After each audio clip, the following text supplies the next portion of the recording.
and inspiring. I'm sure this will be the case also for today. I feel that we have to thank our organizers for the lovely dinner yesterday and the music. And I'd like to give the floor to the first speaker for today, John from Library Progress Library. Thank you.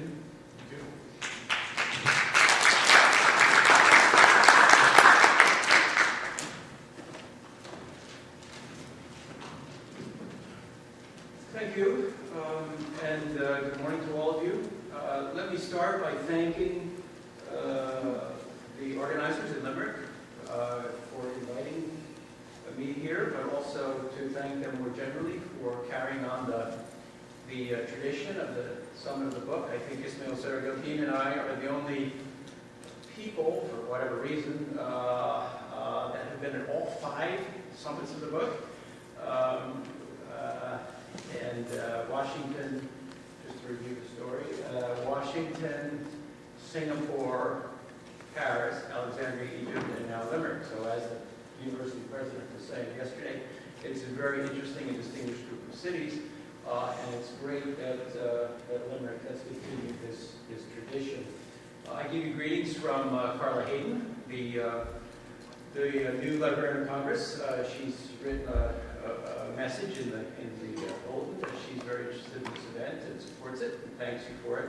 And then just let me mention also Congressman John Larson.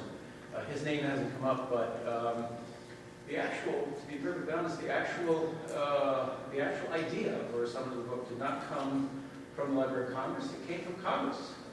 We had a member of Congress, John Larson, who couldn't be here. I think he would have come because I think he's Irish, but he has a re-election next week. He's in a fairly safe seat, but even in a safe seat, it's not a good idea to go off a week before the election.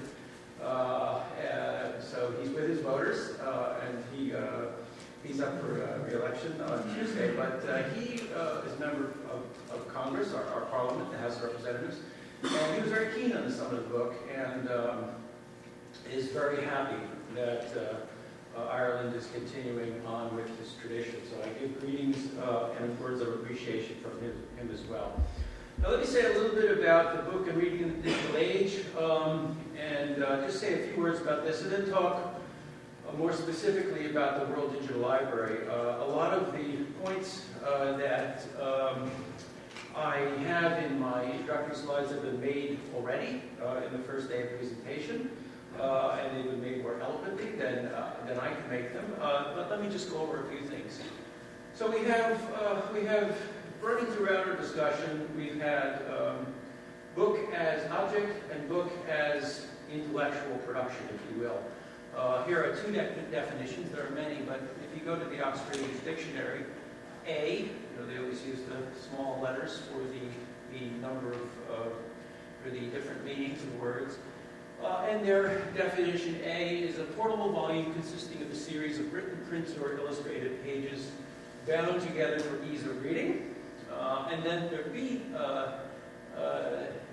meaning is a written composition long enough to fill 1 or more such volumes. And Dr. Saragotine, in his presentation, put that number at about 40,000 words. It could be more, could be possibly a bit less, but it has to be long enough to be one of these bound volumes. And then if you look at Wikipedia, they do pretty much the same thing. They start out with a physical definition of what a book is, and then they do add the ebook below, a set of text-filled or illustrated pages produced in electronic format, known as an electronic book, and then books may also, that's their B, refer to works of literature or a main division of such a work. So in both of these definitions, one highly authoritative from Oxford University Press, the other from Wikipedia, we have the two aspects of the book. So let's say a little bit about book as artifact. And this was made many times by speakers yesterday as well. The book as artifact is changing. What used to define a book, it was a physical object, it was fixed, it didn't change. It had a publisher. That publisher served as the gatekeeper, the quality control. got a book published by a reputable London or New York or whatever Dublin publisher, you knew something about that book, and the distribution was through booksellers and libraries. There are other characteristics, but those are some of the main ones. Now, all this is up for grabs. As some of our speakers mentioned yesterday, we have electronic texts, they can change.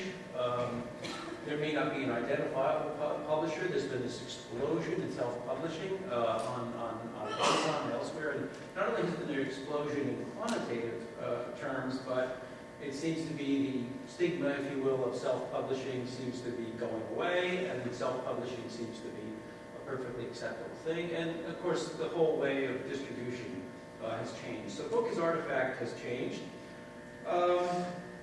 Now the interesting question is, book as literature, book as written composition, is that changing? Here are a couple quotes from that I think are interesting. Dr. Billington, who was a speaker at the first International Summit of the Book, talked about books. Books in their many forms are nothing short of imperative to inform democracy. And he talks about the book as being a long-form presentation of a concept or story as being the key to converting mere information into knowledge. And then again, following on Dr. Sarah-Lean's point, one could say that the reading and the digesting of these books is the key to converting knowledge into wisdom, if you will. But the first step, or one of the first steps, is turning information into knowledge, and that is through this long-form composition known as a book. And then here's a longer quote from the Economist survey of a couple of years ago, stressing the ability to preserve, transmit, and develop ideas. So this is the other side of the book, the non-physical side of the book. Now the big question, we have a couple big questions, and I'm just going to throw out my take on this. Does the changing nature of the book as object threaten the book as artifact? And I think the answer here is probably not. We talked about this yesterday. There's always been change. We've gone from tablet to scroll to codex. We've gone from clay to papyrus, woodblock printing. And it does look like, even if paper books were to disappear, this long-form composition that we call the book in definition B would survive, but more than white paper books probably are not disappearing. Market share seems to have leveled off, and paper books are likely to persist alongside audio books and electronic books. So it's early days yet. We're still looking at this new incoming generation, which has grown up and born into a purely digital environment. But it does look like the book as artifact, and even as paper artifact, is probably safe. The more interesting question is, I think, does the digital environment threaten more broadly the book as literature, written composition, long-form presentation? This is the question that Dr. Billington was preoccupied with, that Congressman Larson was interested in, that I think Dr. Sarah-Lean has thought about quite a bit. In other words, does the way we process information now threaten this 40 to 400,000 word composition that is packaged in one form and that develops an argument or tells a story? And there are lots and lots of pressures on this medium. We have the pressure for shortness, Twitter, 140 characters. We have length. Wikipedia is endless. It never ends. I mean, there's no length limit to it. There's also the fact that as we move away, and one of our speakers, our Wolverhampton colleague, talked about this, reviewed some of the literature on this. This was also talked about quite a bit in Alexandria last year, about the nature of reading. And is reading an electronic text different, fundamentally different? Do you process information differently when you read it electronically? Another thing is, and this is a pet peeve of mine, content agnosticism. I see an awful lot of this. I see it in, not to sound like a partisan political, but I see it in Common Core. I see it in some aspects of the library profession. There seems to be a content agnosticism out there. That is to say, as long as you can get all the content together and digitize it, and stick a piece of metadata on it, and search it, then we've done our jobs. And there's something about caring about what's in the book as opposed to packaging it, reformatting it, digitizing it. The library profession has moved very, very far away from that, and others are moving very far away from that. And I worry about that because we have to be interested in content. And then there's finally the phenomenon of illiteracy. David Rubenstein, a big donor to the Library of Congress, just presented the literacy awards, prizes to people who promote literacy earlier this week. I was at the ceremony, and he talked about the problem of illiteracy in developed countries, including the United States, and also in developing countries. But he also talked about the problem of illiteracy, the number of people who can read, but never read a single book from the day they leave college or high school or whatever. And there's quite a few of those people around, in the U.S. at least. I don't know about Ireland, but we have quite a few in our country. So these are big questions here, and the jury is still out on what's going to happen here. Let me now go over, make a sharp jump to World Digital Library, which is something that is near and dear to my heart. And this is WDL.org, www.wdl.org. I forgot to put the URL on there. But it is this project that the Library of Congress leads with UNESCO, and it's a partnership among many libraries, archives, and museums. And here are I want to go live and show the site in a few minutes, but just a few points about it. We show important primary source documents on WDL with the objective of promoting intercultural understanding, providing resources to educators, building capacity in partner institutions, and so on. And I would say the final point, promoting books and reading, that is implicitly part of our mission. It's not actually in our charter, but promoting books and reading is something that is implicitly part of our mission. And let me say a little bit about how we do that. The content on World Digital Library consists of books, manuscripts, prints, photographs, maps, atlases, and so on, all of the things that you would find in a digital library. And it's particularly the books and the manuscripts, that long-form argument, that narrative, which is relevant to our topic today. We do two things on World Digital Library, and I'll show you this when we go to the live site. We do two things. We celebrate books and book manuscripts as artifacts. One of the speakers yesterday talked about the materiality of books. Obviously, we can't completely replicate the materiality on a digital platform, but because we're going from 3-dimension to 2-dimension, but we try through high-resolution scanning, through use of color, through zoom features, and so on, to duplicate that materiality as much as we can. And then we also try to promote reading, the actual reading, either of the books or at least about the books, through item-level descriptions about each item, at each book or manuscript. We have a very effective page turner. We provide full-text search, and we make everything downloadable. So those are some of the features that we focus on. Here's a couple of just examples of some of the treasures we have. This is a 13th century Bible from the National Library of Israel, from the year 1260, and it's of course one of the great treasures of the world, one of the oldest Hebrew Bibles, known as the Damascus Bible because it belonged to a Jewish family in Damascus for centuries. We have a lot of material from China, medical books. Here's a good example, 1505. We have classics. This is a manuscript from France. This is National Library of France. This is Christine Pizan, who is one of the most important early female writers, known as the woman writer who was the first to make a living as a writer in Europe. That's kind of her claim to fame, as well as being a very good author. And of course, it's a beautiful manuscript. Qurans. I showed a Bible, but we have many Qurans, and also this is not a Quran. This is the Shamanah, the Book of Kings from the National Library and Archives of Islam, the Quran. So those are some of the things we have. Here's a little bit about the technical characteristics of the site. I won't bore you with the details, except to say it's a small number of items, relatively small, just 15,000 items, but very large in computer terms. Millions and millions and millions of files. 20 terabytes of storage, and that's because we're using very powerful zoom techniques to show this material to its best effect. Here are our National Library partners.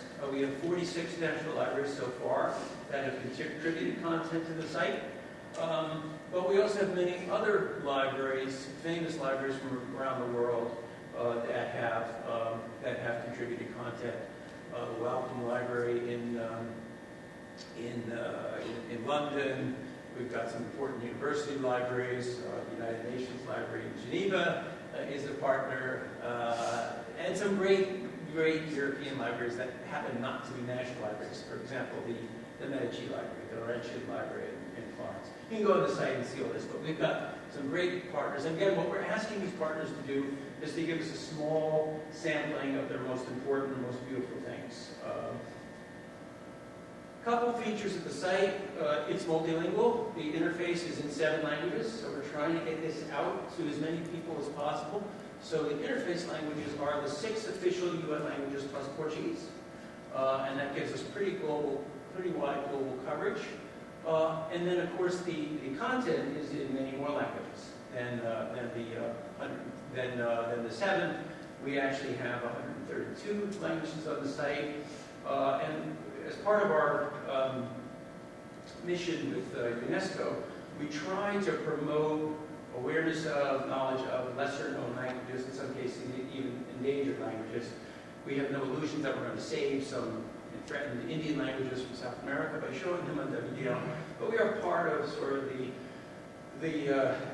idea, part of the effort of making these languages known. I was talking also to Sandra Collins. We don't have Irish. There is nothing on the Uldis library that's Irish, so hopefully she will remedy that and get us some interesting Irish material. I won't talk about functionality because I'll show that when I go in a minute. Curation. The Uldis library is heavily curated. The content is selected, since we only have 15,000 items, so there's a selection process that goes on among the partners. We write these item-level descriptions, paragraphs. What is this thing? What are you looking at? We have a consistent metadata set. We use a modified WPAR. And then we're adding some value-added features, curator videos, timelines, and so on. One, just a quick point is capacity building. We haven't talked much about this at all at this conference. One of the missions of the World Digital Library is to try to, well, we want to be universal for starters. We want eventually to have one partner, meaning a content contributing library, every single country in the world. The big obstacle to doing that is not political, it's technical and economic. Many libraries in the world do not have the capacity to create content. So we've done a few things. I wish we could do more, but we've provided digitization equipment to libraries in Uganda. That's the National Library of Uganda. Crew moving in scanning equipment.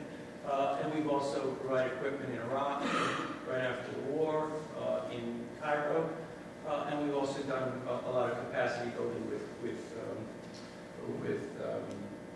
workshops and so on. And so that's part of our mission as well, is to try to promote universality by building capacity.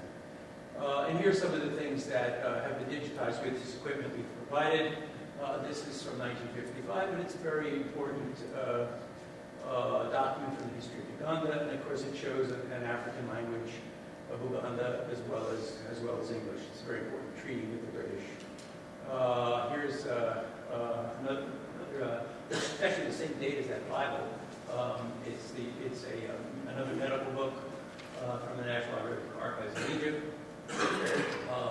Another thing that we've done is work with a partner to digitize endangered Christian manuscripts in the Middle East. And This is from the Syrian Orthodox Archdiocese of Aleppo. It was digitized. Thank you. It was digitized a couple years ago by our partners there.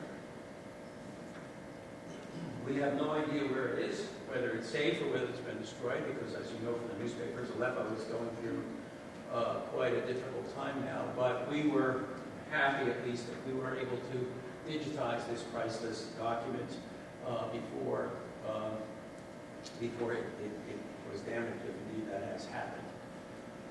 Users, we get pretty good usage. We had over 8 million last year. These are the top countries by number: China, U.S., Brazil, Mexico, and so on. What's interesting about it is you see the value of the 7 languages, where you see we've got a Chinese-speaking country, English-speaking, Portuguese-speaking, 2 French-speaking, 2 Spanish-speaking, French-speaking, and Russian-speaking. So we get pretty good. The investment in multilingualism, which has been expensive, and Arabic-speaking, quite a few Arab countries coming in collectively: Algeria, Egypt, Saudi Arabia, adding up. So our investment in multilingualism has paid off. Here's the distribution by page view. So Spanish, because there are many Spanish-speaking countries, are still #1, followed by English. Arabic has come up to almost 10%, which is great. In the early days, we had almost no Arabic usage. We've built it up to 10%. Through content, people want to see stuff about their part of the world, as well as other parts, so we've added content. But we've also used Twitter and conferences and so on, getting the word out. So and that continues to grow. This year will be even higher than 10%. This, of course, is the sad story of people on the internet. We do all this work, and 60% of all people are there for less than a minute. But, that's the world we live in. But there are people, as you can see, 10.7% of users spending 10 minutes or more, which is a long time in the world of the internet. And I mentioned we provide almost universal downloads. We had 1 million downloads last year, so there's a lot of people who just come and download. Internet pages linking to WDL. We have 4.3 million inbound links, and that's lots and lots of other libraries, blog posts, and so on. Lots of people linking to WDL, which is good. That means they're using the content. And of course, one of the values of all those links is it pushes you up in the search engine rankings. So this is one of my personal measurements, metrics of success is when do we beat Wikipedia? Doesn't happen often. It's very tough to beat Wikipedia. The search engines are biased toward Wikipedia. But here's the case of Codes Cogumino. This is a famous item from the Anthropology Museum in Mexico City. And if you search on this, it comes up #1 on World Library, and then #2 on Wikipedia, and so on. So one of our goals is to get more and more of those rankings. So that's a little bit about the site. Now, if our tech person could get me to Chrome, I'll just take 5 minutes and just show you a few things about it.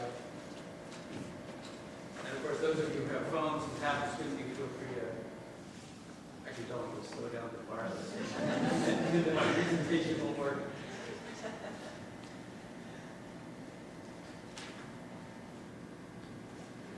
Okay, thank you.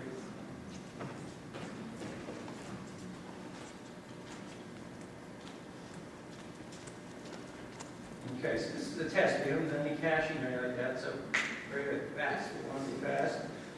So here's the actual site, and we have these different browse options.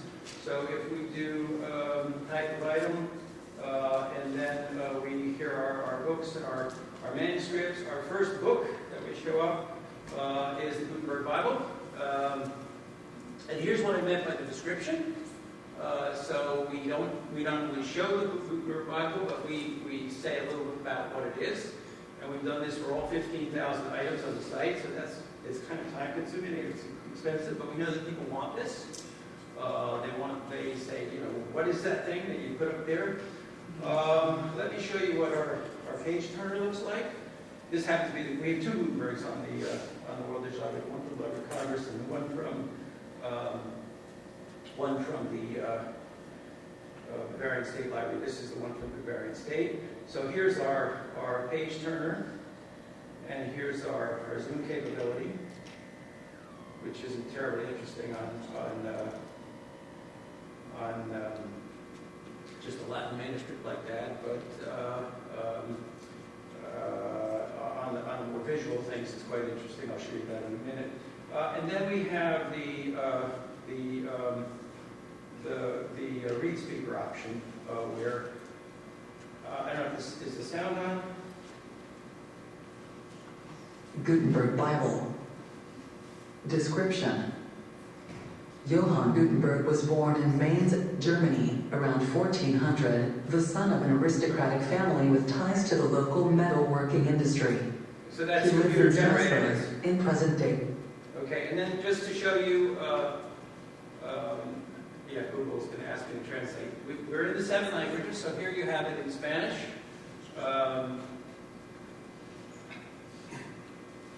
Here you have it in Chinese. And here you have 古腾堡圣经描述约翰内斯古腾堡于1400年左右出生于德国美因茨，是与当地金属加工行业。 And just one more Arabic, because Arabic is so difficult.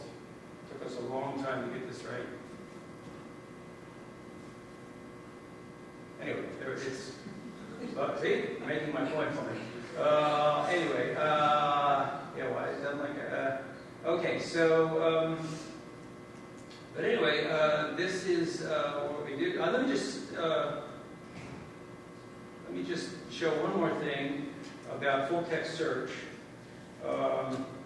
We have a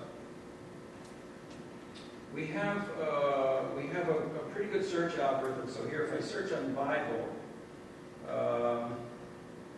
what you'll get are, it's good. It has a search algorithm, so it's going to take the metadata first.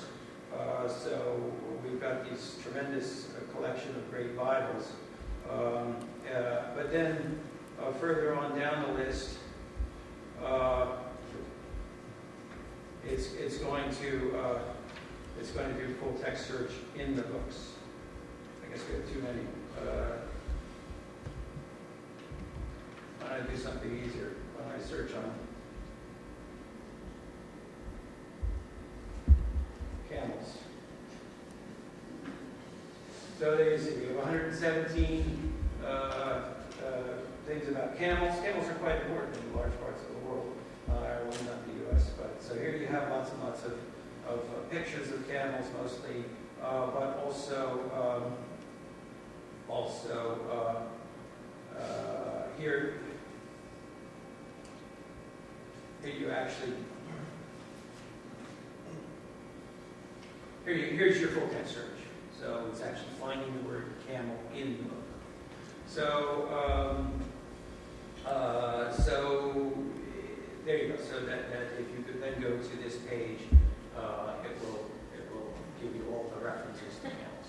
So these are some of the features we have to promote the use of books, and of course we do have the download option. So here's you can either download the whole book PDF, or you can download page by page in PNG. So those are some of the things that we're doing to promote literacy, appreciate your books, both as object and as material, and as a document composition set of arguments. So I think I'll stop there. Lots more features. Spend time going on it. It is one of the more complicated websites in the world, but that's because we're trying to do a lot with it. So I'll stop there. Okay.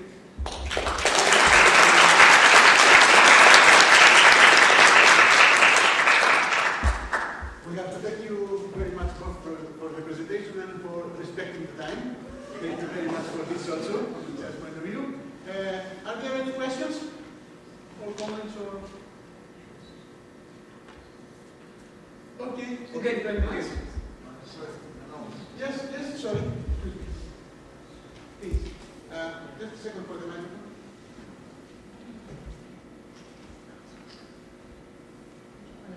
It doesn't work, but I can speak up. Who supports this project? Like, it's incredible work to be done, and I wonder because of stakeholders, if other libraries can adapt software or script or something, use this on a small scale in our institutions. A good question. We should talk about this separately. We're looking for new sources of revenue, so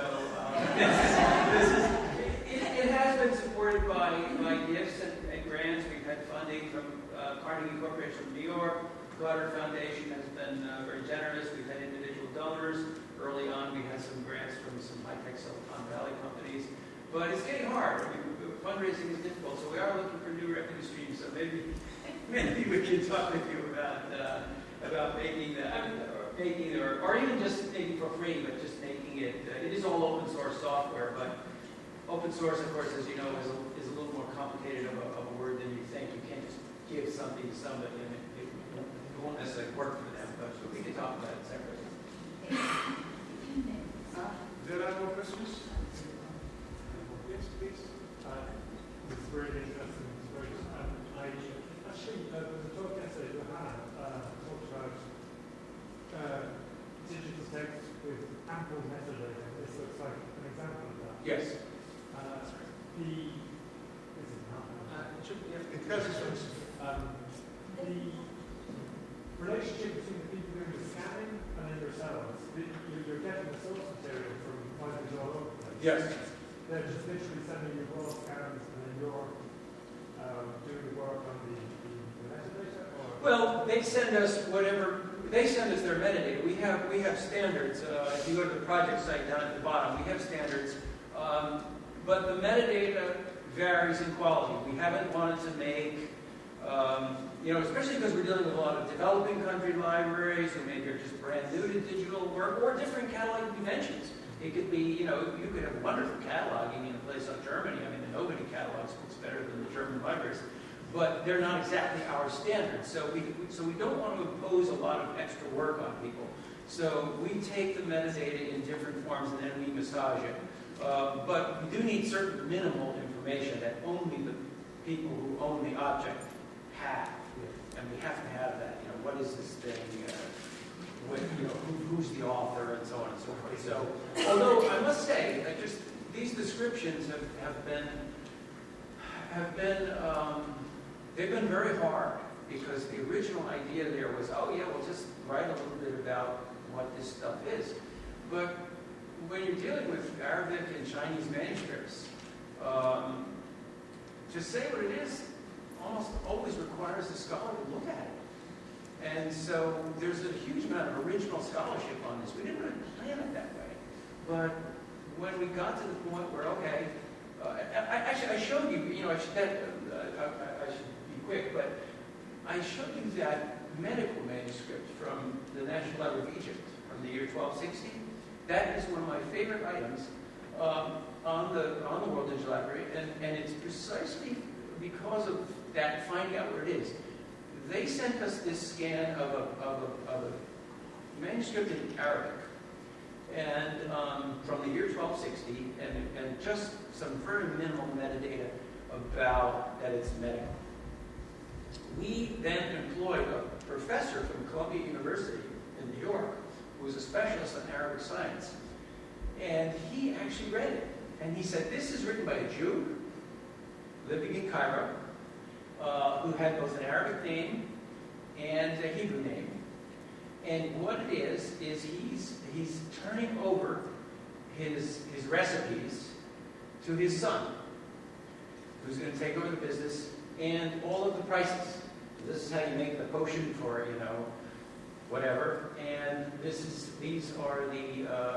what you should charge. And that's, of course, extremely valuable material for, economic historians, cultural historians, historians of science, and so on and so forth. But it was only when we hired the expert from Columbia who could read these things and take the time, that we actually dug that out. So that's good, but it's not, it presents scalability problems. But anyway. Well, if you put like that, 14,000 then it sounds like an enormous item, not a small item at all. Yeah, well, it's about 800,000 pages, so it's growing. It's items. We have items that are like 50 volumes. We have, the Tale of Genji, the great Japanese novel written by the first great novel of world literature written by this woman in Japan. That's like 54 volumes. We count it as one item, so it can be misleading. So it's a lot of stuff. It's growing.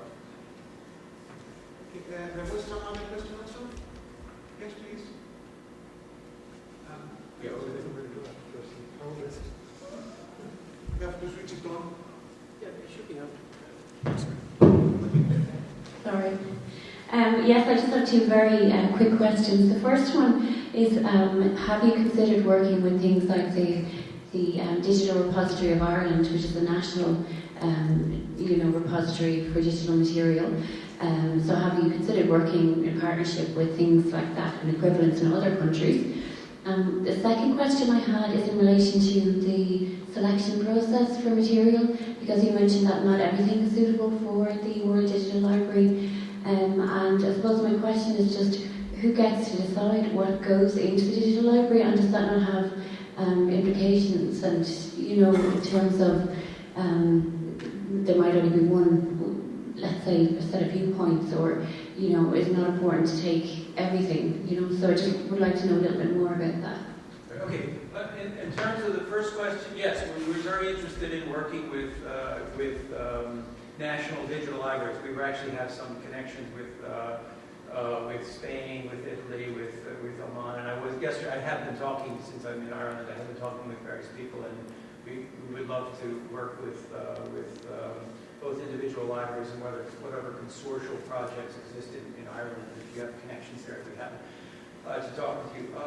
In terms of selection, we have a selection committee which has met and has set broad guidelines.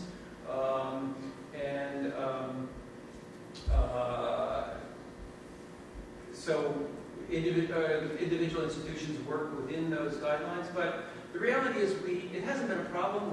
We allow very large curatorial discretion. In other words, when an institution joins World Digital Library, they say to me, "What do you want?"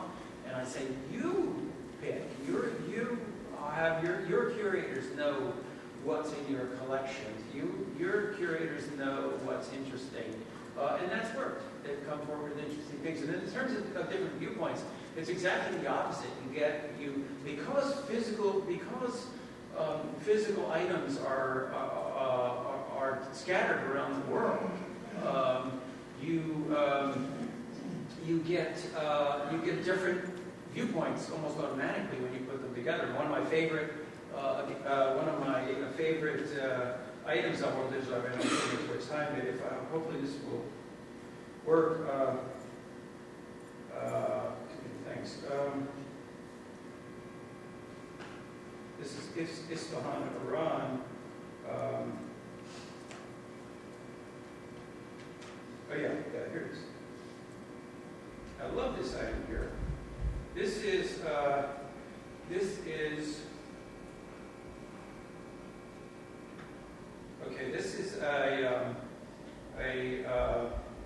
1635 Gospel Concordance. So it's a Christian Bible from Iran, Isfahan, and it is. Here you go. I was wondering about the icon. So this is from 1635, but it's in Armenian. It's from what is today Iran. The original item is from Berlin State Library, which has a wonderful Armenian collection, and it's shown on World Digital Library. So there you have Armenia, Iran, Germany, U.S. all together, and that's what you can do digitally. Not just us, but others can do that. So it almost ensures differences. Thank you very much. Yes, thank you.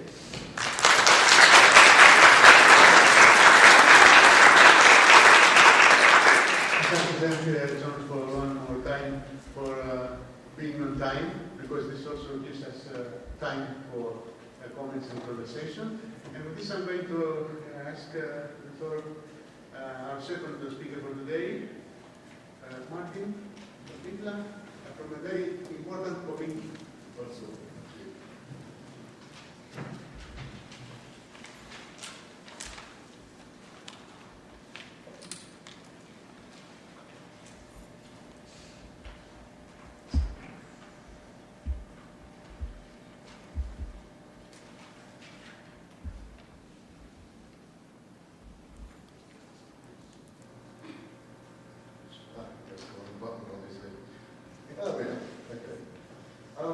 That's the only slide you're going to see. I have 20 minutes. I am going to refer to quite a few IFLA publications, though, so rather than you having to hastily write down all the URLs if you are interested, I think we'll be up front to say the IFLA website is pretty poor for an information body. So if you Google IFLA and the publication you want, it will take you straight there. If you try and search it on the IFLA website, it's probably 50-50 at best at the moment, whether you'll find it, but how are we doing that? But I want to just take a slightly different perspective, a step back a little bit, and look at ethics and lives in the digital age. As I said, I'm representing IFLA, the International Federation of Library Associations and Institutions, and that has long had a specific and specialist committee looking at freedom of access to information and freedom of expression. There's a comment yesterday made about acronyms, and we do tend to come up with long titles, which we then make into an acronym, which nobody then knows what it means. But it is important, and it is worth spelling that out. It's recently changed from being a standalone committee to one which specifically advises IFLA's governing board, so it really now is at the heart of IFLA's work, and it advises on freedom of access to information, freedom of expression, and that includes all the ethical issues. And I'm delighted to be chair of FAIFE at the Central, because I do have a long-standing personal and professional interest in ethics and libraries. Because our own profession, library and information work, has always been a profession rooted in ethics. If we're a profession that's focused on bringing people together with the information and knowledge they need and that they're searching for, we couldn't be anything else. And therefore it follows that libraries must be ethical organisations too. So many countries do have their own professional codes of ethics for library information workers, and those can then also be applied to libraries. Usually, not always, but usually these codes of ethics reflect the ideas behind, but perhaps not as strongly worded as the original United Nations Universal Declaration of Human Rights, particularly Article 19. And that states that everyone has the right to freedom of opinion and expression. This right includes freedom to hold opinions without interference and to seek, receive and impart information and ideas through any media and regardless of frontiers. IFLA explicitly supports the ideas behind this right, and that's reflected in the IFLA Statement on Libraries and Intellectual Freedom, which goes back to 1999. And that makes it clear that IFLA supports, defends and promotes intellectual freedom as defined in the United Nations Universal Declaration of Human Rights. For those of us living in Europe, there's Article 10 of the European Convention on Human Rights, which confirms similar rights. Everyone has the right to freedom of expression. This should include freedom to hold opinions and to receive and impart information and ideas without interference by public authority and regardless of frontiers. And the EU itself has a Declaration of Fundamental Rights as well. But it has to remember that rights aren't absolute. There are times when rights conflict with each other. For example, freedom of access to information and the right to privacy. and there can be real issues when the assertion of rights by one individual could come at the expense of another's rights. And it's a challenge for enlivened information workers to deliver their services in line with human rights and ethical principles and manage the dilemmas that can consequently occur in print and analogue. In an increasingly complex digital world, it's becoming significantly harder. The sheer volume of digital content is matched by its complexity and the multiplicity of channels that can be used for its delivery and access. So to provide the context for this complex world, IFLA updated its Internet Manifesto in 2014. This reflects and reinforces the essential role that Internet access and digital services provide in contemporary live information services from an ethical as well as a practical perspective. To quote, "The Internet enables individuals and communities throughout the world, whether in the smallest and remote villages or in the largest cities, to have greater equality of access to information to support personal development, education, cultural enrichment, economic activity, access to government and other services, and informed participation in a democratic society as an active citizen. At the same time, the Internet creates opportunities for all to share their own ideas, interests, and culture with the world."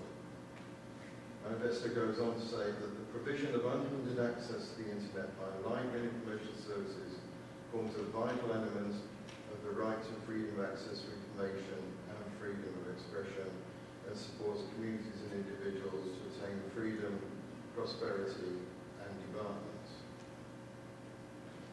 Barriers to the flow of information should be removed, especially those that prevent individuals from taking advantage of opportunities that will improve the quality of their life and result in inequality and poverty.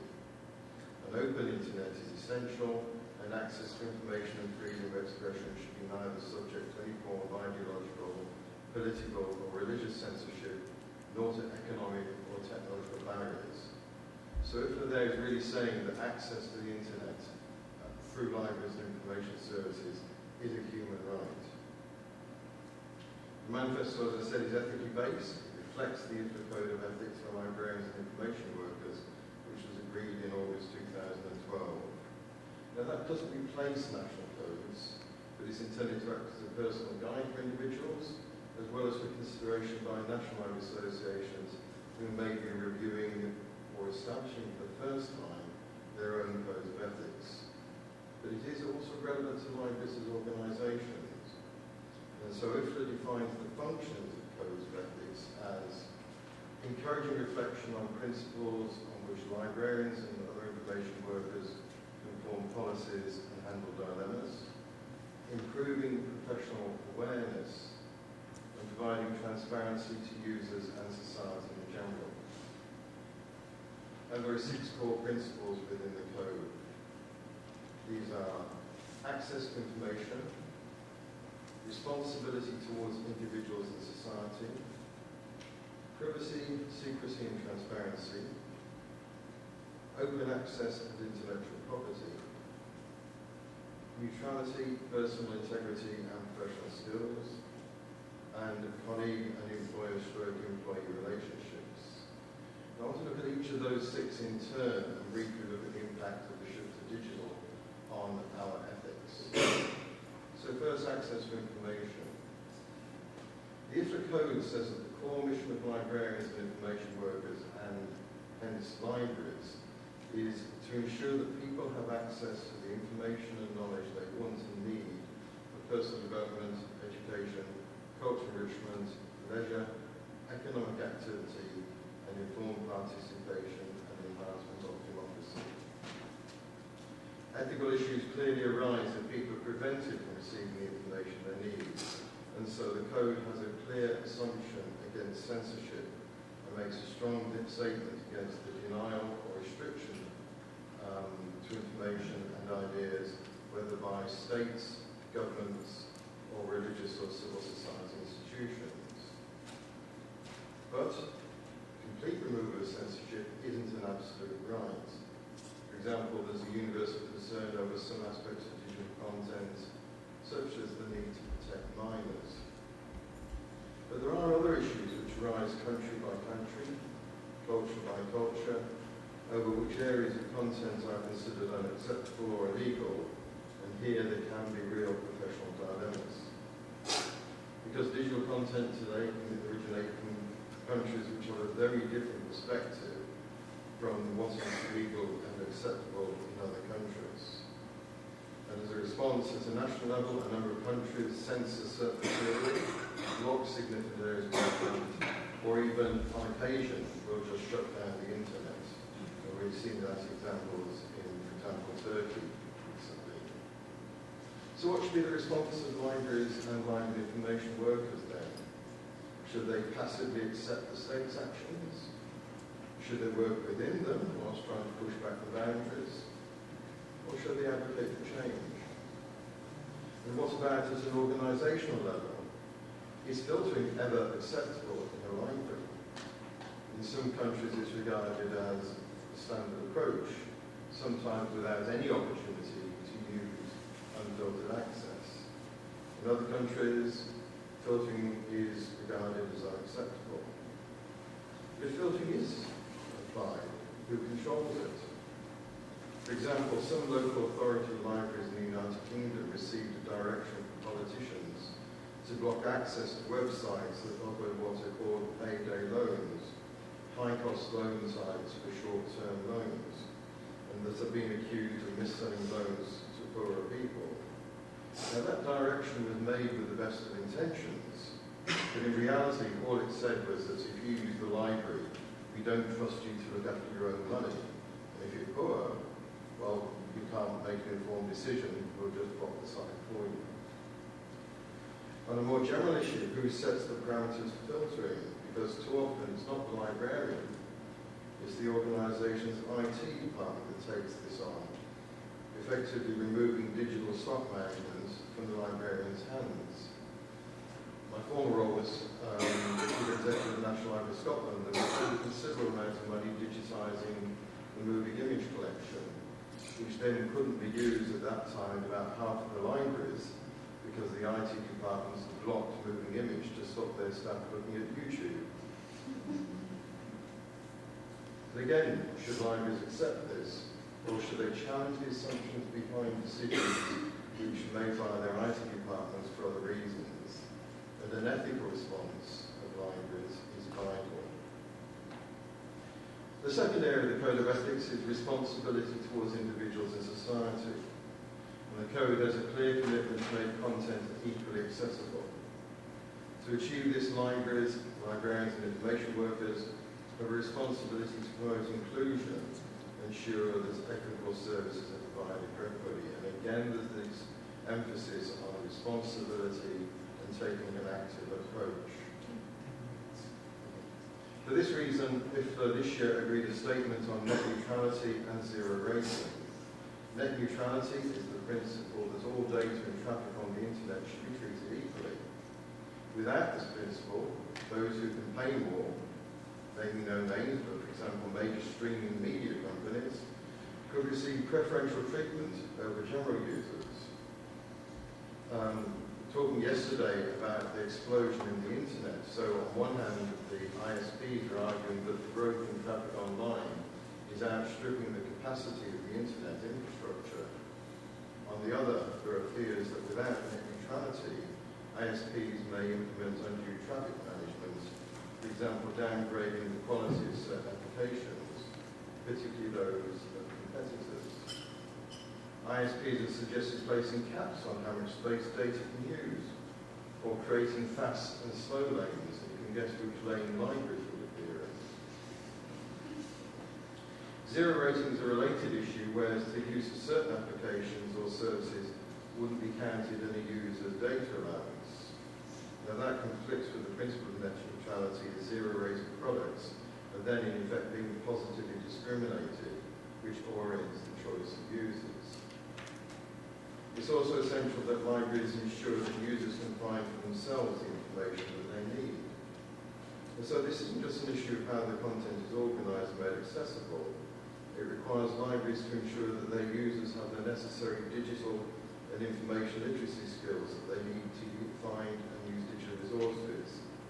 Rather, as libraries have always promoted traditional literacy skills, and these must be built into user education programs provided by libraries. The third area is privacy, secrecy, and transparency, and this area has perhaps brought some of the most challenging and controversial issues for ethics and libraries. The confidential relationship between library user and librarian and information worker has been long-standing, and it lies at the heart of what we do. It's based on confidentiality and the protection of personal data. Like freedom of access to information and freedom of expression, the right to privacy is enshrined in the Universal Declaration on Human Rights and Article 12. No one should be subjected to arbitrary interference in his privacy, family, home, or correspondence, nor to attacks upon his honour and reputation. Everyone has the right to the protection of the law against such interference or attacks. Again, it's reinforced for those of us living in Europe by the European Convention, which Article 8 concerns the right to respect for private and family life. Everyone has the right to respect for his private and family life, his home and correspondence. And the second point then becomes interesting. There shall be no interference by a public authority with the exercise of this right, except as such as in accordance with the law and is necessary in a democratic society in the interest of national security, public safety, or the economic well-being of the country, for the prevention of disorder or crime, for the protection of health or morals, or for the protection of the rights and freedoms of others, which covers an awful lot. But the Snowden revelations about government surveillance caused a major outcry in a number of countries because it was felt to go significantly beyond what was necessary or proportionate. And the United Nations raised concerns, and in December 2013 adopted a specific resolution on the right to privacy in the digital age, calling on all countries to respect and protect the right to privacy, including in the context of digital communications, and a special rapporteur on privacy and human rights has been appointed. And in 2015, IFLA issued a statement on privacy in library environments, which emphasised that important issue of confidentiality. This is a complex issue with personal data being collected about users, often by bodies outside the library's control, and sometimes without the user's permission or even awareness that it's happening. But in a world of state-sponsored monitoring and surveillance, we can't guarantee the privacy and confidentiality, which I said should be at the heart of the library and user relationship. Our ethical issues include managing the collection of data by the library itself, such as age, gender, home records, overdue charges, inquiries, requests, and don't forget CCTV, which is now ubiquitous. Libraries can also record internet use, including searching as part of filtering. It covers the data kept by suppliers of digital content, such as e-journals, e-books, and databases. The data monitoring and retention by search engines and content providers, which people provide on a voluntary and also compulsory basis. And then there's the government surveillance of internet and digital use, or data kept by the library at the government's behest. Related is the growing ethical issue of the right to be forgotten. There's other names which I quite like, the right to delist, the right to erasure, or quite like the right to oblivion, which is also the subject of an IFLA statement which was agreed this year. While search engines have always considered the right for removal of links in the search engines, a landmark decision in 2014 by the Court of Justice of the European Union ruled that individuals have a right, under certain circumstances, to ask search engines to remove links with personal information about them. Originally, the ruling only applied to search engine results within the country where the decision had been made. However, France is attempting to force Google to remove a link from being visible in every country in the world, a rare case where one jurisdiction is trying to impose its will on every other country in the world. The right to be forgotten is complex and growing and becoming of active interest in many other countries, as implies real risks to the integrity of access to the historical record, as well as freedom of access to information, privacy of information, and, on on the other hand, privacy. So the issue of privacy is complex. So it's vital that users are aware of the issues so they can make an informed choice on how they use the library and its services. And many would argue that the library should have privacy and the management of personal data, so the user education that they offer. And I would recommend you look at work of organisations such as the Library Freedom Project, which has some interesting online courses on how to protect privacy, and they promote the use of Tor and other software to support the management of personal data. The remaining three principles, there are fewer impacts. The fourth one is open access and intellectual property. There's always an ethical balance between the need for authors and publishers to benefit from their work and the responsibility of libraries to provide the widest possible access for library users. However, given the high and increasing costs of some scholarly publications, some librarians are expressing concern that the balance is not right. And this can be particularly an issue when it comes to publishing the results of publicly funded research. Open access publishing is providing a solution for some, and libraries have an important part to play.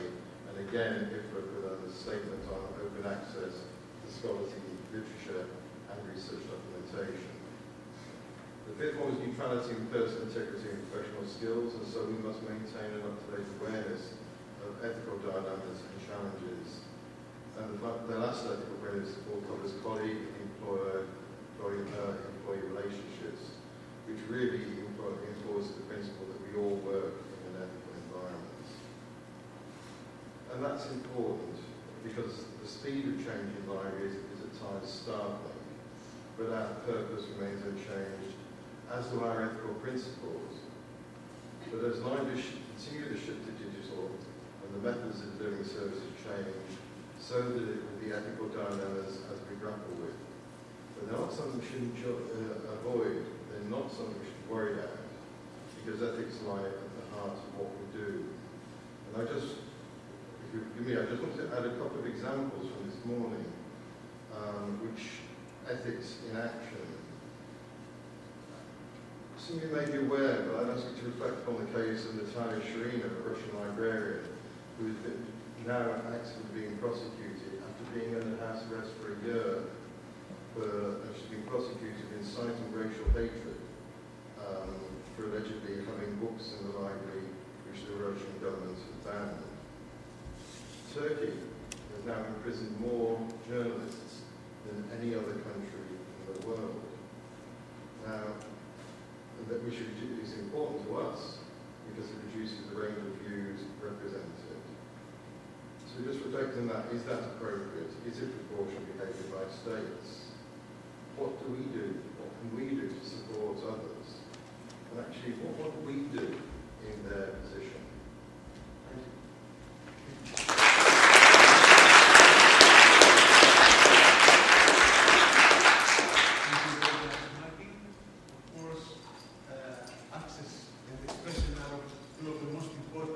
Keywords in our world. Please, are there any questions?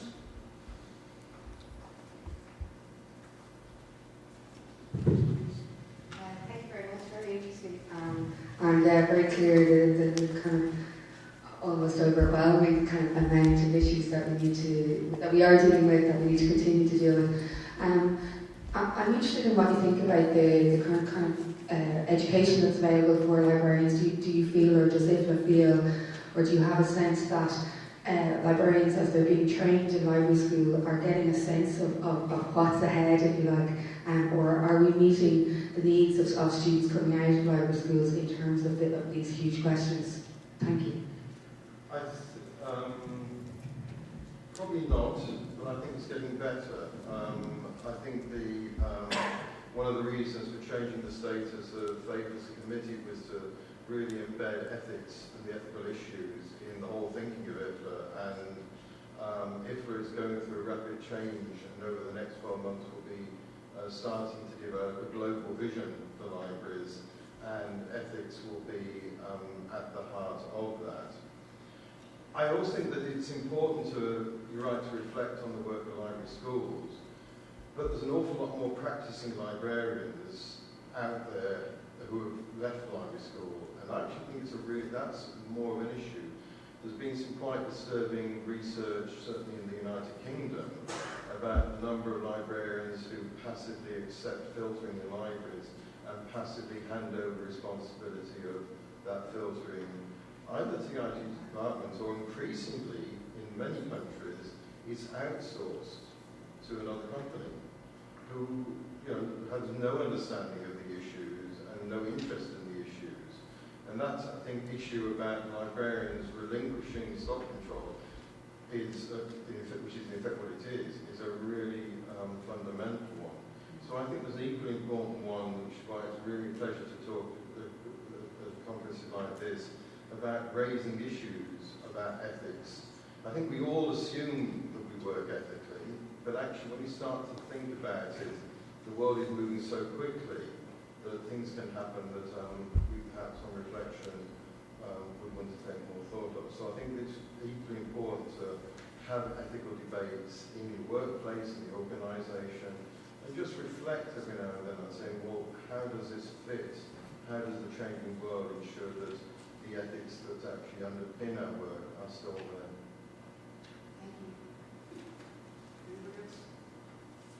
Thank you.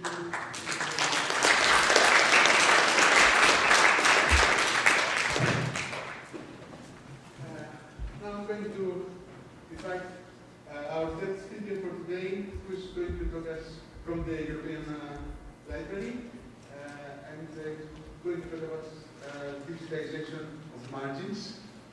Margins are one of the most important parts of the books also, so thank you very much.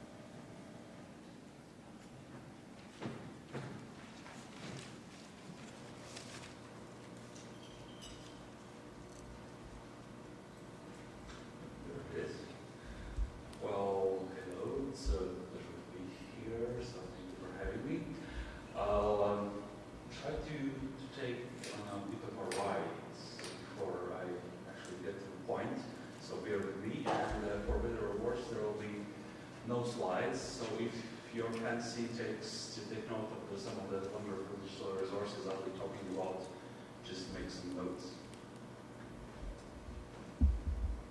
I had a tough time coming up with the title, so I hope it will be about digitization of the margins, so the most important part of the book, but not only.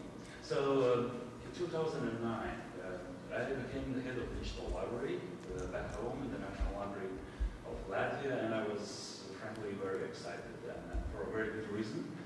We were embarking on a huge digitization project, so we were about to digitize 3 million pages of newspapers, 1 million pages of books, so we finally had a chance to build a proper digital library after 10 years of experimenting and building the competence. So there we were. So we were building a digital library, and we did, and we were, of course, quite happy with the result. Well, user experience of the resources probably could have been better, but well, there's always something to strive for. But after a while, I have to admit, I started to wonder, so whether our project indeed was such a glowing success, or were we merely another casualty of what Simon Tanner of King's College London calls the digital death spiral. Sounds scary, yeah? So what he means by digital death spiral is a kind of a mindless approach to digitization, which is usually characterized by statements like, well, everyone is digitizing their stuff, so we should too. So it's in a vogue, so it's trendy. It just has to be done. We have to compete with other institutions. We have to compete with Google. Our readers are expecting digital resources. Well, we will get extra funding for if we do digitization, and finally, if we build it, they will come. So I went through the checklists. So did we do this because we were about to get extra funding? Yes, check. Did we do it because it's trendy? Well, yes, of course. We felt that we had to do it. It's something collaborative, so you know. And well, did we build it on our approach? Did we build it and yeah, probably yes, we did. So I think we must have thought that, well, for some unknown reason, the general public will suddenly become keenly interested in cultural heritage and flock to our resources, to marvel at them, and well, of course they would. It's a wonderful resource.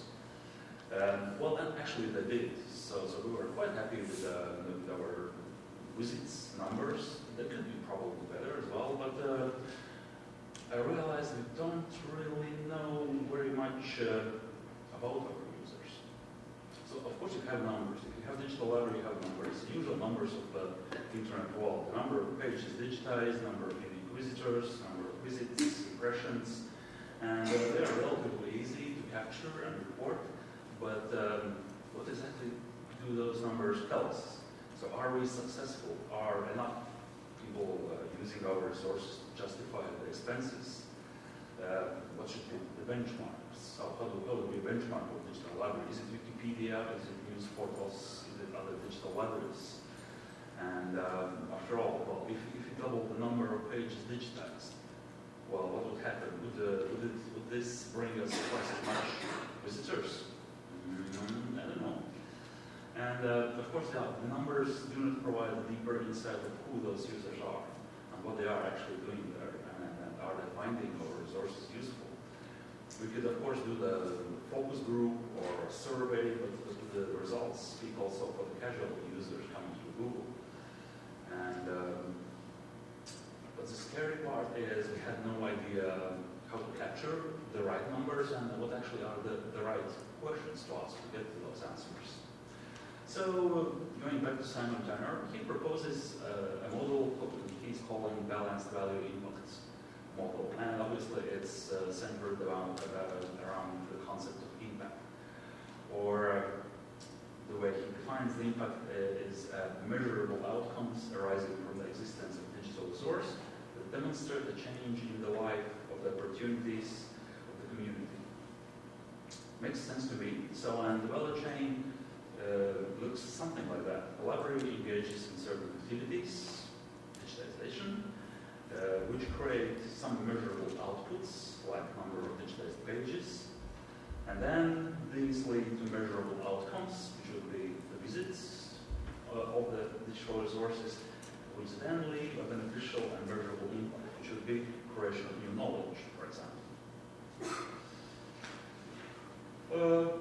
One of the implications of the model is that the library has to have a very clear understanding of what kind of impact it's looking for. What impact does it want to leave? And impacts can be quite different across a number of areas. So, for example, Tanner mentions impacts like education, engagement, entertainment, innovation, and those impacts can be they can be negative and positive. They can be internal, external. They can be intended and unintended. So, how do we identify which impacts are we going to reach? I cannot really think of a better source of this type of thinking than the library vision, statements, and strategy. Because clearly, the digitization activity should be aligned to the overall mission and vision of the library, and rather than being a separate strand in strategy, it should be supplementing other activities. So it's a whole what the library is doing out there, both in the physical and digital world. And if it's not the case, then I think it's a clear sign of digital death spiral.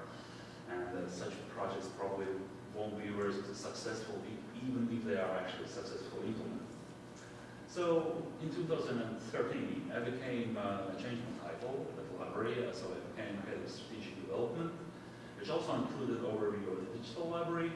But among other things, I started to work on the new strategy for the National Library of Latvia for 2014-2018. And we also were rethinking our mission and vision statements. And what we settled on as a mission statement was to foster a creative use of cultural and scientific heritage to support growth of the Latvian Republic. Well, it's certainly not very original. There are just so many variations you can come up in a vision statement for a library.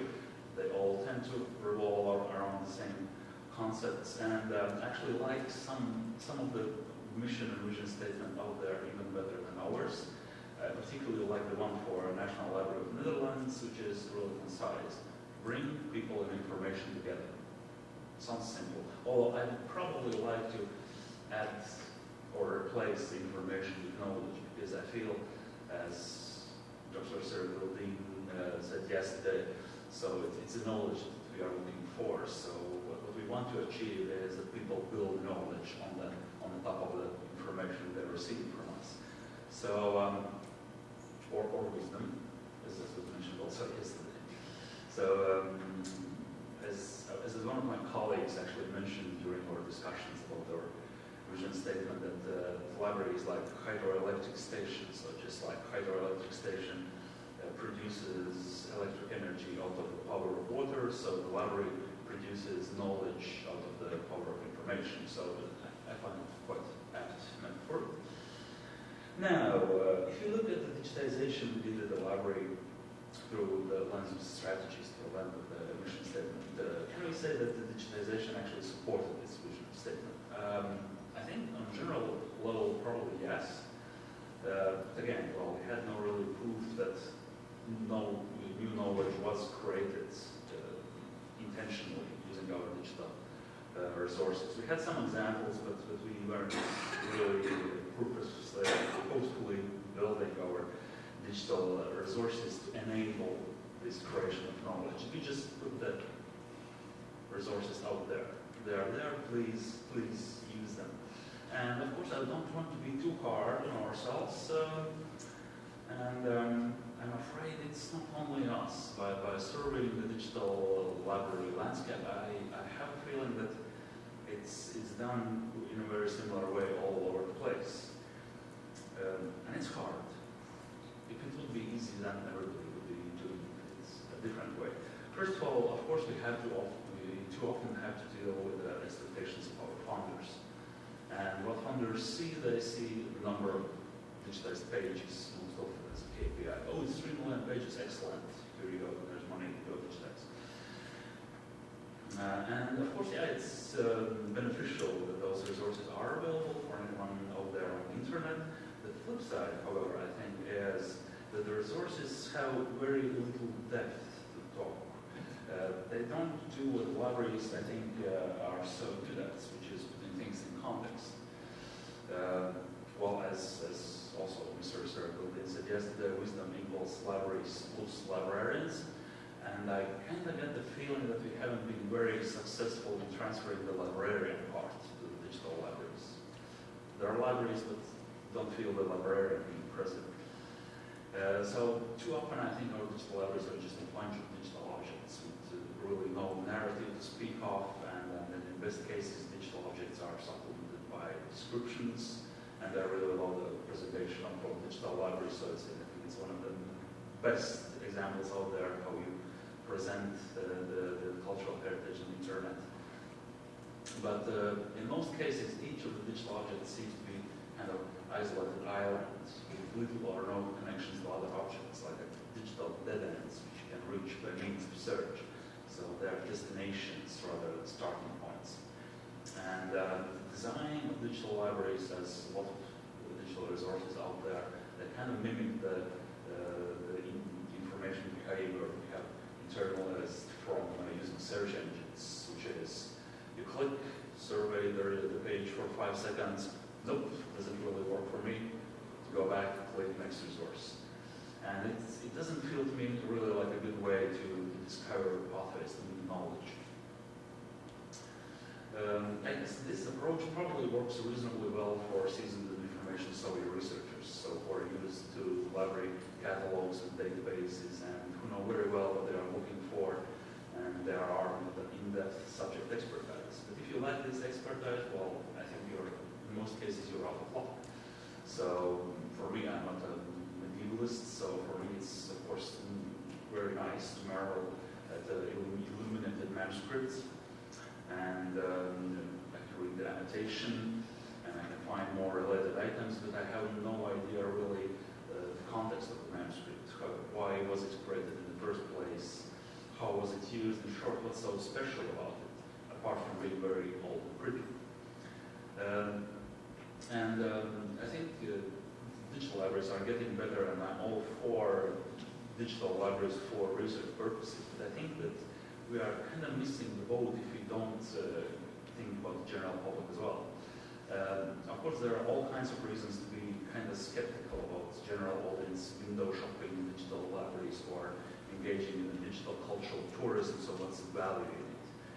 But I think if we are really serious about implementing the mission statement of connecting people and information in order to help people create knowledge, we have to think about those kind of things.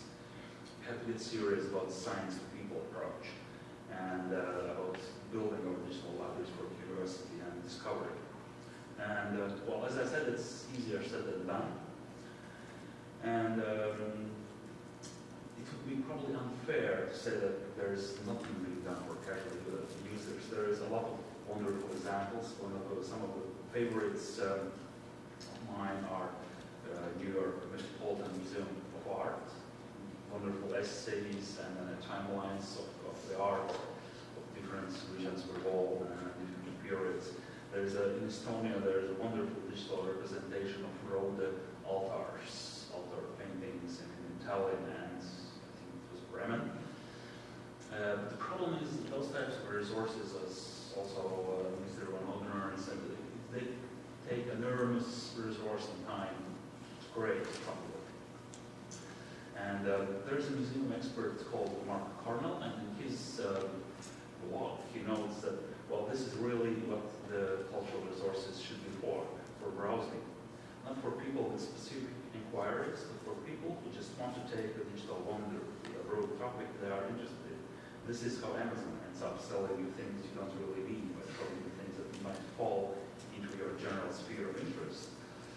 This is why Wikipedia can sometimes take you on a journey from a query about where Wiltshire is geographically to a list of all the ways that Captain America has died in comics by clicking on one interesting link after another. Well, as I couldn't agree more. I'm very fond of the underlying idea of the World Wide Web that every bit of web could lead to somewhere else, often entirely unpredictable. I still remember the early days of web and then thrill and horror of the so-called web surfing. You could spend hours and hours in wild journeys to the web, never quite knowing where you will end up. And in this sense, I think both essays and timelines and the Rode altar exhibit, they are also not quite there. Well, let's take the Rode altar exhibit. It's very good. So you have this painting with all the saints, and you can click on each saint and you get a description. Well, for example, this is Saint Blasius. And there is a good description who he is and some contextual information. But this description really doesn't lend a way for further exploration. So the description mentions that there is a relic. His relic in Tartu Cathedral. Can I see it? No. It's mentioned that he's renowned for healing the sick. Can I read the legends somewhere? No. It mentions that there's a feast observed in February 3rd. Can I learn what you're supposed to do during the feast? Not really. So what I essentially want is I want to have a chance through this description become a kind of entry point to understand how the society worked in the 15th century. And this resource doesn't really do that. And the problem is no amount of curation, no amount of metadata, no amount of linked data and semantic web wizardry can really serve this purpose. So which means, especially if you're talking massive digital libraries, not curated experiences. So what can we do? I think one of the ways is really rethink the way we are linking things. So, and it goes back to understanding how the human brain works, unfortunately. So it's still, I think, a bit of a mystery for a lot of scientists. What we know is that it takes the famous 10,000 hours to build synapses between neuron clusters in your brain, so which helps you get really good at what you're doing. So you might have read multiple level talking about 10,000 hours of training. We know that so-called deep reading is very beneficial for connecting dots between what we know already and what we're trying to learn. And you probably know from your own experiences that sometimes you just get these clicks and pieces of puzzle clicking together. Oh, this makes sense. It's something I've learned all over my previous experience, and there's gotcha moments. So yeah, eureka. And quite often this kind of discovery doesn't happen in your brain by pure logical thinking, unfortunately. So how can we transfer this process in a digital world? There have been similar methods a long time ago, so you might have heard of the scrappers. Technology 200 years ago or more, where people essentially collected and arranged bits of information from different sources and connected like a mosaic. So you just wrote out the chapters of the book and then complemented with the bits from letters and from newspapers. So you built your diary from other bits of information. And this was the way which helped people a long time ago to think about things, really to connect the dots and create knowledge in the brain. And of course you get the equivalents now in the digital world as well, from malicious pockets to Evernote, but they're very good at saving and organizing the scraps of information, but not very good at connecting them. And I think the digital libraries often fall in the same trap. So our knowledge organizations, while they are helpful to introduce the entry points to information, they are quite rigid and don't allow this kind of flexibility as an associated way of linking things. And actually, the way the World Wide Web works, it's not also very helpful in this regard. So all the hyperlinks are leading one way, so they're leading away from your resource, and then don't lead you back. They don't connect. They point somewhere. It turns out that this kind of problem has been considered long time also before the internet and the World Wide Web was invented. In the July issue of 1945, the journal The Atlantic published a visionary article by the director of the Office of Scientific Research and Development, Dr. Vannevar Bush, entitled As We May Think. So in this article, he analyzes some emerging trends in research, and he comes up with a kind of vision which is the cornerstone of modern computing as such. So essentially, in 45, he writes about computers, which is amazing. But I think kind of overlooked aspect of the article is why he is coming up with this vision, and the reason is that he is utterly frustrated with the way researchers have to deal with research information. So he writes, there is a growing mountain of research. Our methods of transmitting and reviewing the results of research are generations old, and by now are totally inadequate for the purpose. If the aggregate time spent in writing scholarly works and in reading them could be evaluated, the ratio between these amounts of time might well be startling. Sounds familiar? I think we haven't really got far from this. So the biggest bottlenecks to him seems to be the information retrieval process, not the storage. He says we can enormously extend the record, yet even in its present bulk, we can hardly consult it.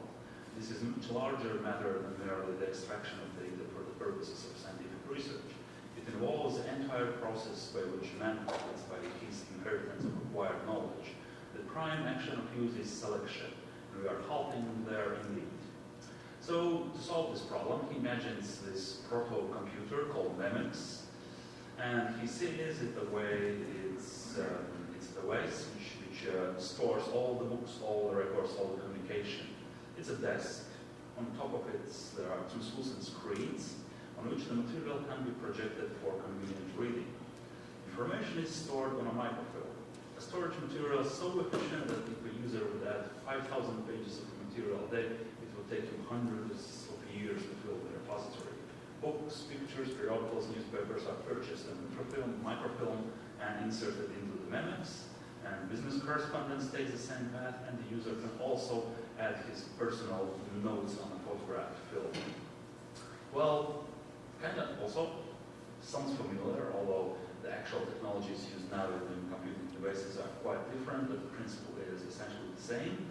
But, well, what about the information retrieval? The answer is indexing of information based on association chains.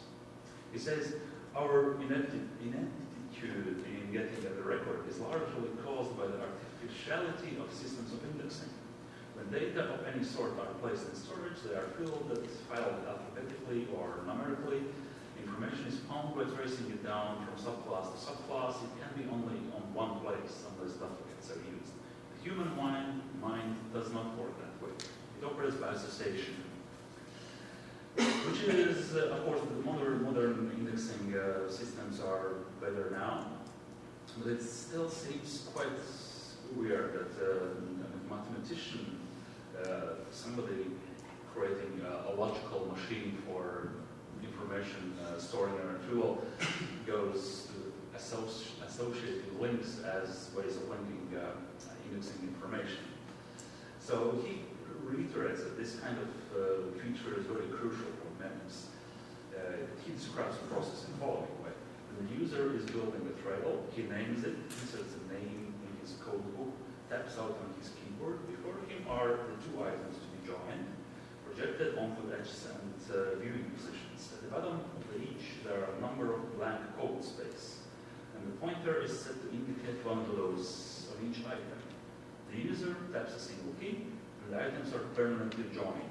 In each code space appears the code word. Thereafter, at any time when one of the items is in view, the other can be instantly recalled merely by tapping a button below the corresponding code space.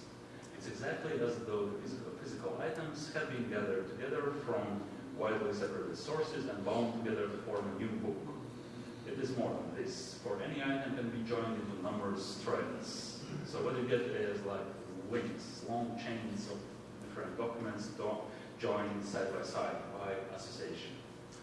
Well, it sounds very much like modern scrapbook to me, and at the same time it sounds very much like a World Wide Web, except that the links work only one way in the web and are all permanent. There's one more technology. Before the Internet and World Wide Web was invented, there was a technology which came much closer to the vision of Dr. Bush than World Wide Web, and it was the infamous Xanadu, which, for better or worse, was never fully implemented in the code.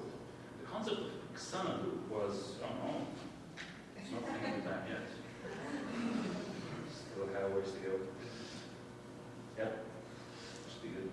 So in 2060, Ted Nelson invented the concept of Xanadu, and the concept at its core proposed to connect all the documents and files sideways, just as in Bush vision. So even more, every bit and piece of information could connect to another bit or piece in another document. So for instance, a paragraph of a text document could be connected sideways and out of sequence to a paragraph in another document, or on a small scale, that would mean a model of word processing where comments, outlines, and other notes may be stored conceptually adjacent to the document. On a larger scale, it means a model of publishing where anyone may quote from and publish links to any already published document. And any reader may follow these links to and add to those documents. So again, association chains. Well, as I said, it was never implemented. This vision is actually where the term hyperlink comes from, but it was never implemented, so we'll never know what our information landscape would look like if Nelson's ideas have become the paradigm for information storage and linking. But the ideas, as we know, they are surprisingly persistent. So Nelson and a handful of enthusiasts, they still hope to actually build Xanadu. And just this year there was a presentation in an IT conference showing another concept of browser-based Xanadu. And there are also other people out there thinking of in a similar way, and one of them, Frode Hageland, has introduced the concept of liquid information and most currently deep literacy, based on more or less the same ideas of associative indexing. The main element is deep citation, kind of a collaborative linking between bits of information, encouraging active, thoughtful, contextual interpretation of information and flow of ideas. It's all very nice and very good, but you know, those people, it sound like awfully like dreamers to me. So they're actually not inventing new technologies, they're trying to change the way society works, and it always tends to be a bit of a problem. Your assumption is to change the society.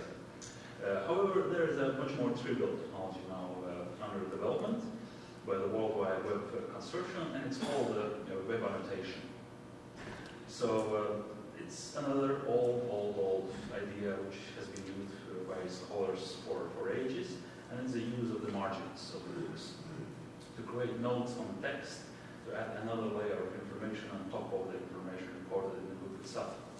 So when applied to digital environment, this approach would implement kind of an associated two-way linking, similar to what Dr. Bush and Dr. Nelson imagined. So you could say that the web annotation is a digitization of margins of web resources. And frankly, I can see enormous implications on the way this technology could help us to build richer contextualization of digital books and other cultural materials.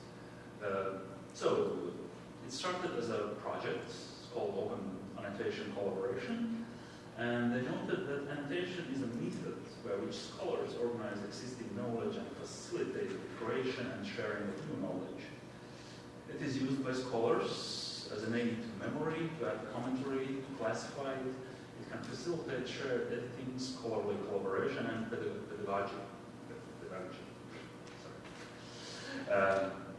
Over time, annotations can have scholarly value in their own right, yet scholars remain dissatisfied with the options available for annotating digital resources. Scholars wanting to annotate have to learn different annotation clients for different content repositories, have no easy way to integrate annotations made on different systems or created by colleagues using other tools, and are often limited to simplistic and constrained models of annotations. So you might be familiar with the technologies they are not explicitly mentioning, like Zotero, and they all tend to be really proprietary, closed knowledge infrastructures, and there is no really easy way to work across the different platforms, which was the main problem these guys were trying to solve. So now the World Web Consortium has taken over, and it's already reached a prototype phase. And the way they describe the web annotation is that it's an extensible, interoperable framework to enable annotations to be shared and reused across different hardware and software platforms, and in general are used to convey information about the resource or associations between the resources. So some simple examples would include a comment or a tag on a single web page or an image, a product review, a digital sticky note, or a blog post about a news article. The web annotation data model could be used also to handle footnotes, corrections, highlights, categorization of content, and advanced implementation could use this approach to comment on location, interactive map, a timestamp of a video or audio, or data presentation. Moreover, the annotations themselves can get annotated as well, and annotations should be, they could be also searched, shared, published, tagged, voted on, and subscribed to. And they each should have a unique permalink, so they always have a link back to its original URL, and they have a chain of attribution enabling persistence and provenance. So basically it's an approach, it's a data model based on linked data approach, and it confirms the World Wide Web architecture, and it connects two resources. One is body, and the other is target. And the body always talks and refers to some kind of target. It's sometimes about the target. And the exact nature of the relationship between the body and target changes according to the intention of the annotation. So the model proposes a number of classes and properties And well, for example, some of the classes are and properties are Uldis, so you can describe actually what is the intended target group of this annotation. And the other class is motivation and purpose, which allows you to describe what kind of annotation it is. So why it was created, whether it's tagging, highlighting, bookmarking, assessing, moderating, describing. So if I'm correct about thinking this technology, I can kind of imagine a digitized book where you have the book itself, you can read it, you can read it, but then you have a sort of sidebar with all this contextual information commenting in. So some people would comment, some would add annotations for a specific target audience, like researchers, or kids of a certain age, or just general comments. They could argue about the content, they could basically do whatever they want to engage with this book. And I think it's a huge step because so far we have been mainly digitizing books as containers knowledge. So all the internet is always about the book. But they don't work inside the book, inside the text itself. You cannot really highlight the sentence and say, oh, like you do in a Kindle, an electronic book. So this is very important for me for this reason. I'm going to blog post about this, which you were inspired by this sentence. So, of course, I understand it might be a wishful thinking, so not all the technologies invented by World Wide Web Consortium actually get a huge adoption rate, so it might get nowhere. And it still would require, it's still just a technology. You still require a lot of human resource to work around it and to actually create this contextual richness. But I think it's a very interesting way forward, so it should allow our digital libraries to get richer, more contextual, more useful, and actually to put in the place the promise and then the goal we are thinking about when we write the mission statement, that we are about to connect people and information, that we are about to help people build new knowledge.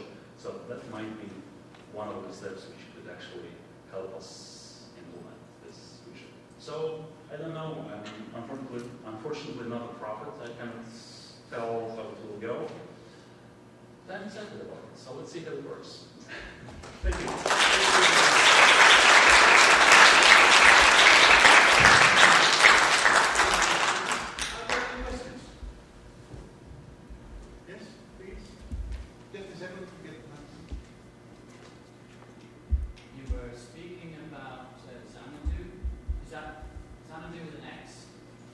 Oh yeah, my pronunciation could be not.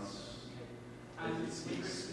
with respect to the open annotation format, I wasn't clear if there are any implementations of it yet, or whether it's a standard that's still under development.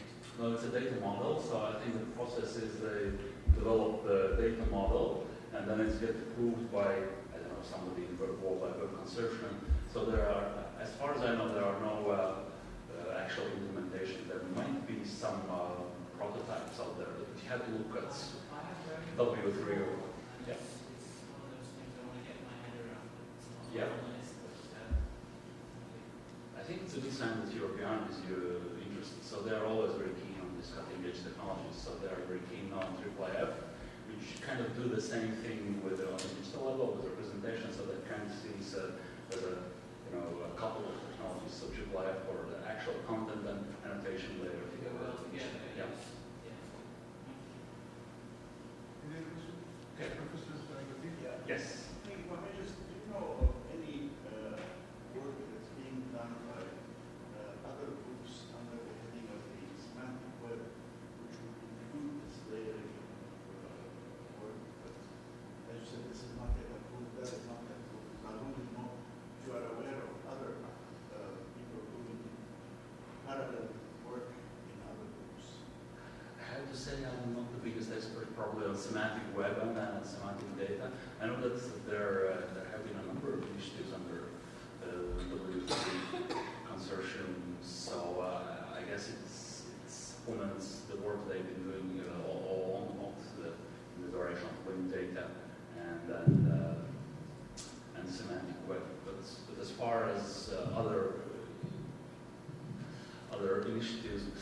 what consortium is doing.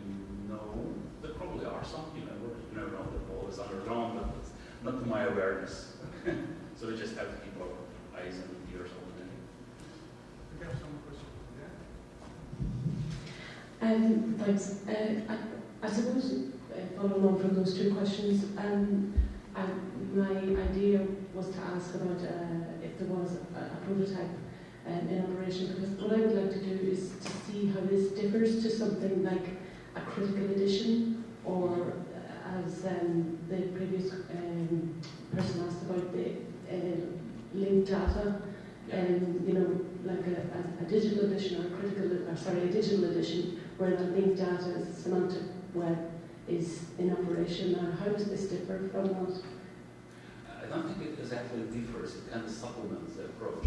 To my thinking, when you are talking about linked data or critical editions, so it's always you put some kind of limit on yourself. So there's only such number of links you can have underlying, and then it's always a controlled environment.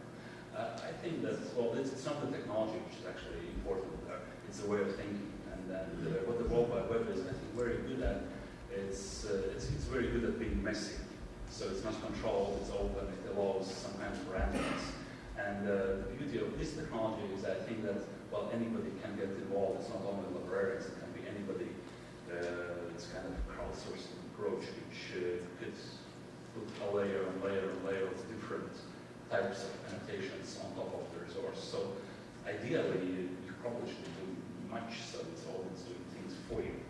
And then it's going to get messy, so there probably will be a problem of controlling the quality of these comments, so that might be an issue.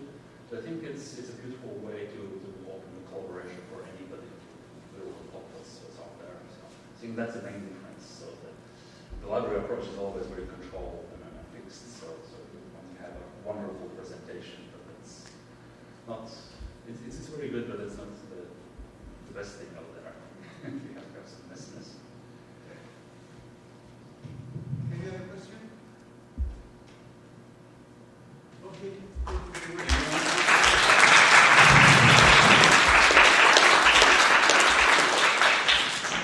have to thank all the speakers for respecting the time, and this is one of the not marginal issues of the code of ethics of any conference, to also respect coffee break. So we'll be back in 25 minutes, I think? Okay, back in 25 minutes.